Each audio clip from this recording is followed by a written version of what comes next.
People of Speaker's Corner, I have a very important question to ask you guys today. A very, very important question. And trust me, many of you are asking this question, or many of you have asked this question at some point in your life. What I want to talk about today is purpose, is meaning. Now, who here has asked the question about purpose of life? Who here has asked the question about the meaning of life? One man. Anyone else? Anyone else thinking about the meaning of life? A few of us. Good. See, when it comes to the purpose of life, this is one of the most fundamental questions every single human being asks at some point in their life. Who am I? Why am I? Where have I come from? Where am I going? Who put me here? Why can't I even think about my existence? Why do I have the ability to question my purpose? This question has been asked throughout history. Philosophers, thinkers, saints, people from all different walks of life have asked the question about purpose and meaning. And this is what I want to address today. Now, what's interesting is that although we have, as human beings, this requirement to find the answers to the question about purpose and meaning, what's interesting is we live in a world which promotes, which pushes certain ideologies and worldviews which completely cut the human being off from finding any answers. Those fundamental questions we all ask about meaning and purpose, the worldviews of today cut you off from finding any answers.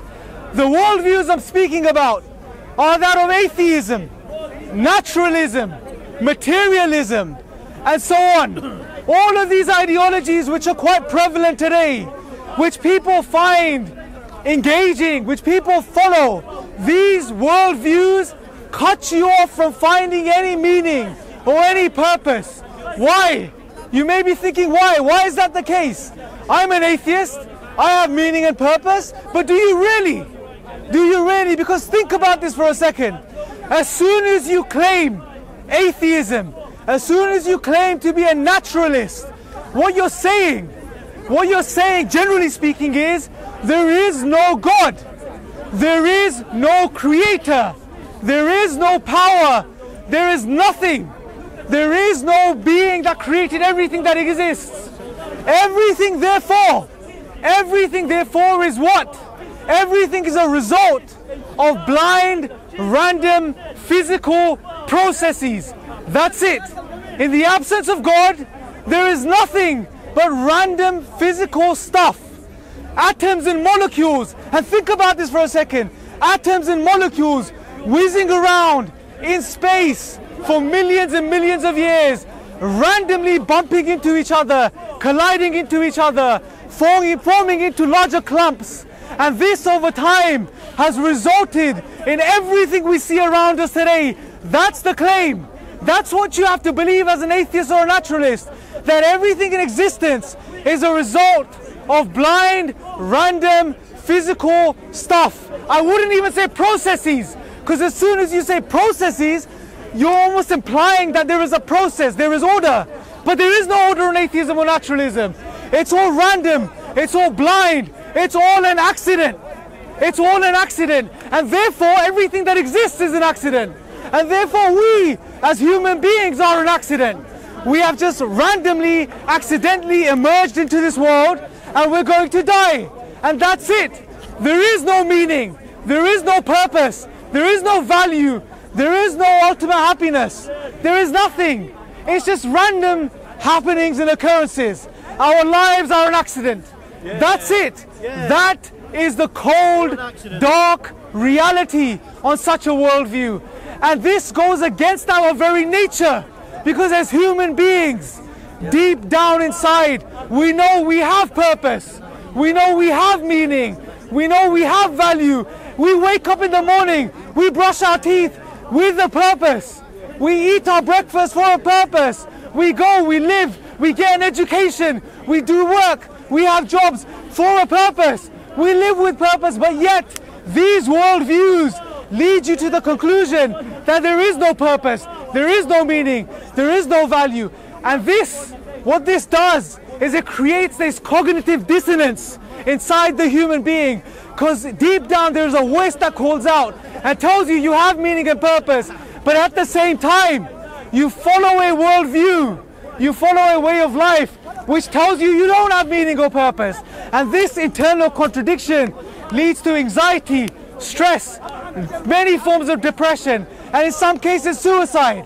This is what was happening in the world today, and it's interesting. Look at the world that we live in, and you would agree, all of us would agree, from a material standpoint, we have so many luxuries, so many amenities. We have running water, food on tap, cars, houses, shelter, everything we want. We live more richer today than kings of the past. Kings and queens of the past didn't have what the simple person today has. From a material standpoint, we have everything, yet there is something missing. Yet the rates of depression and anxiety on the rise. Yet the consumption of Prozac and other antidepressants is on the rise. Why? Why, if we were designed to be fulfilled, to find fulfillment and satisfaction from the material world, why would we feel so depressed and sad when we have the material world? This should show us, this should be a sign that there is more to life. This should highlight to us that as a human being, as a human race, we recognize and we realize we have a purpose, we have meaning, which cannot be accounted for, as I've said, on atheism or naturalism. And I say this with the utmost respect to our atheist friends here. I don't hate anyone, I have nothing against anyone, but I do have a problem with a worldview which degrades the human being in such a way, which takes the human being from being a creature that was created with honor and degrades him to the point and brings him down to the point where he's nothing more than an arrangement of molecules and atoms. That's it. I have a problem with such a worldview, and this is why I believe atheism and naturalism has failed miserably, and it's failing, and people are waking up to this reality. People are waking up and realizing these worldviews, as interesting as they may seem, as much as they may justify for us to go and carry out our desires and just live in the moment, they are not satisfying us. They are not cutting the mustard, as they say. They are not doing it. So what is the solution? What is the purpose? How do we find purpose? See, what I'm going to say to you today is this, and I'm going to conclude on this point. Islam is the way of life which can show you purpose. It gives you your purpose. See, God, the creator of the heavens and the earth, and let me give you some context, because some of us here may not know what I mean by Islam. What is Islam? Right? Some of you may know, but some of you may not know. Islam means submission to the will of God. Islam is the final way of life.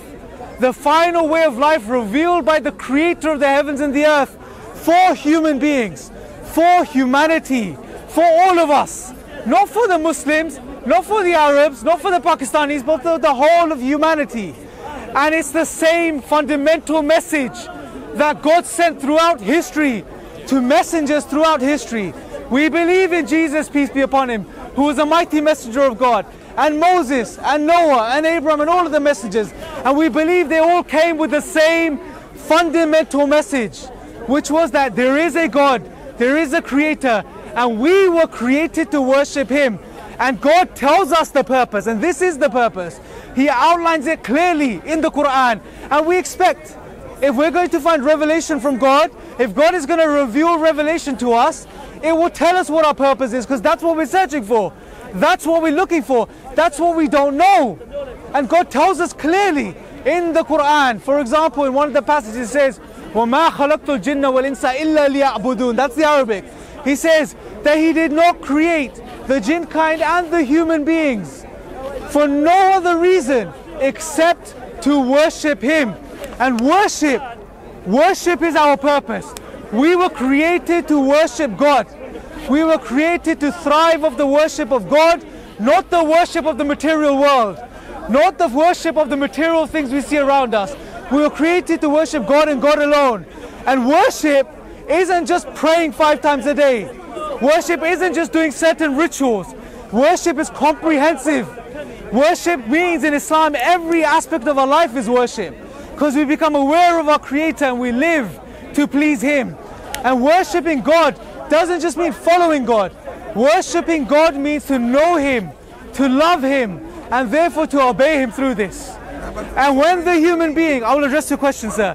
When the human being finds his purpose, aligns themselves with their purpose, and starts to fulfill their purpose, starts to worship God, they will find peace and tranquility.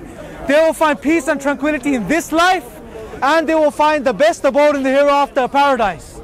And and this is something that needs to be tasted. I can stand here and I can convince you guys till the cows come home. I can give you reasons as to why this is our purpose. But until you taste it, you won't know. So I conclude, I will address you, sir.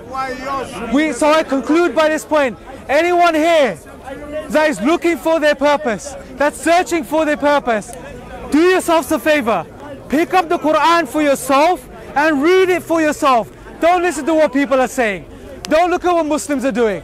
Read the Quran for yourself and see what it says to you. And that's the best thing I can leave you with. I thank you guys for listening. Thank you guys for listening. Any questions? Yes, sir, you first.